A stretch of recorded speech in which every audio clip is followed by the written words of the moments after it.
Hey, this is Mitch from SB Coders, and today I'm going to be showing you part 7 of our iPhone SDK Tutorial Series. This is going to cover the basics of reading and writing to files in your Documents directory. I'll show you how to get the path for that and everything. You need to know how to do this, so I'm going to jump right into it. Open Xcode, create a new project, just like always, U-based, and name it whatever you want. I'm going to name mine File Reader. It works.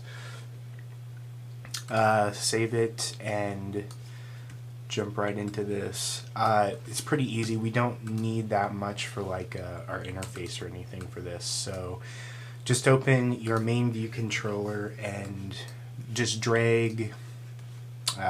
We just need a button, and we'll use a text view for this one. So just drag this out here, make it, resize it, whatever. Put the text to nothing, because we'll set that ourselves. And just resize your button, make it pretty, I guess.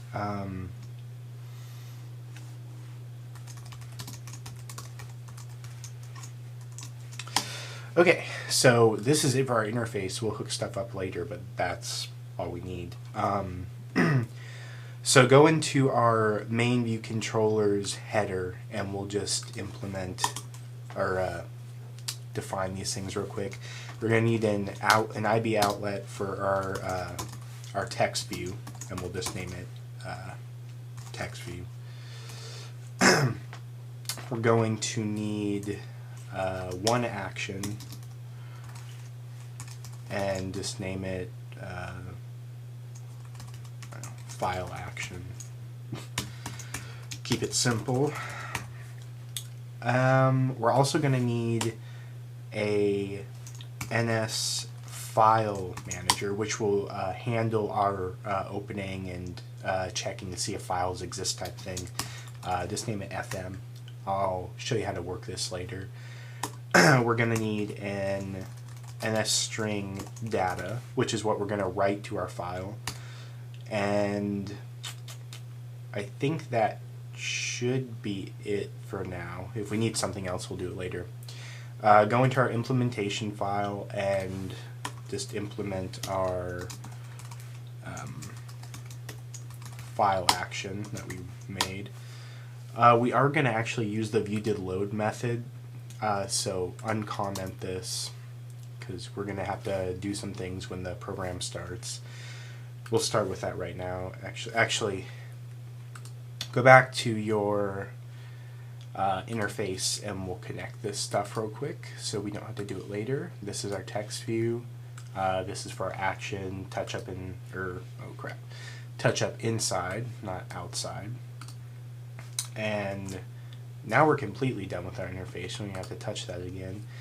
Go back to your implementation file, and in the viewDidLoad method, we're just going to set our text view's text to just when the program opens, is just going to make the default text say like press the button and give a little command. So all that's going to do is it's going to change the text of our text view to press the button when it starts up. Okay, we're also going to need to initialize our file manager and set up our data. So to do this, because we defined it in the header, you're just going to go FM for our file manager is equal to NS file manager, and not that, we want this, NS file manager default manager, and that's all we got to do to set that up, and it lets us use it and whatever. We're also going to define our data string that we defined in our header to just what's going to be in our file. It doesn't matter what you put here. I'm just going to put this is the contents of our awesome file. And that's all we need for that.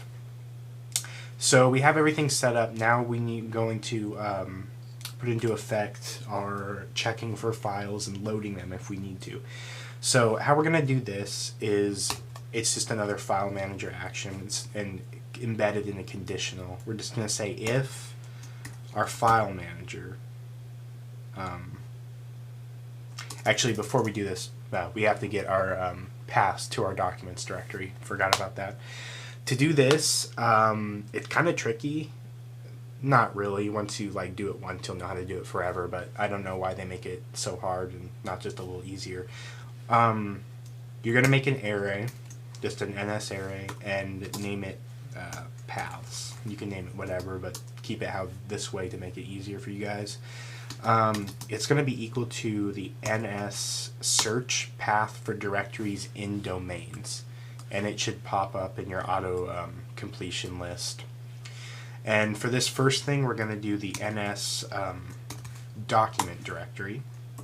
For our domain mask, it's the NS user domain mask, which is just like what the user can see. And bool expand tilde, just yes. That's just going to make, it's going to expand the tildes in paths. Just makes it easy. We're going to need a string, which is going to be our,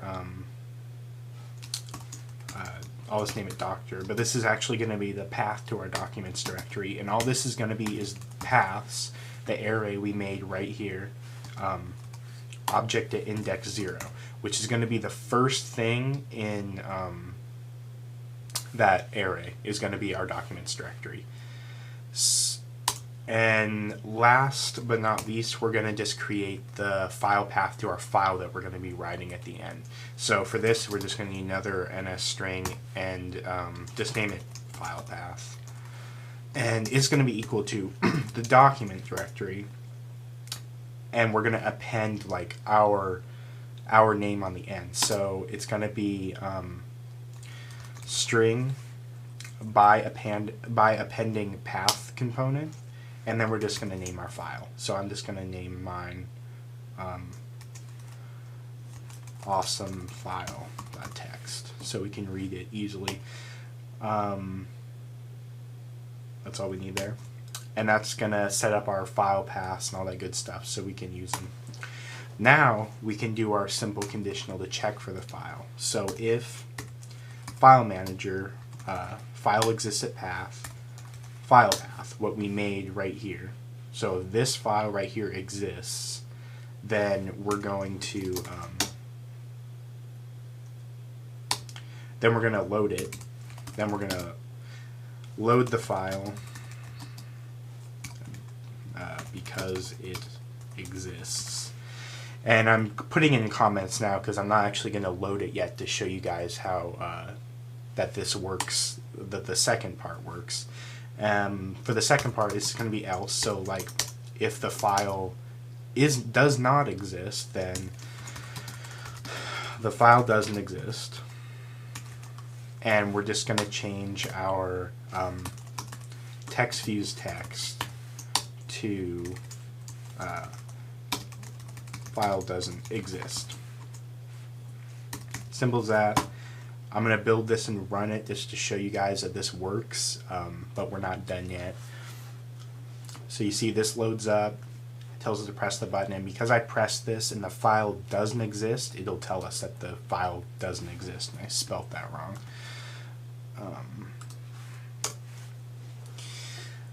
So yeah, so the file doesn't exist, so it's just going to tell us it doesn't. So because it doesn't, we're going to create it. So to do this, it's really easy.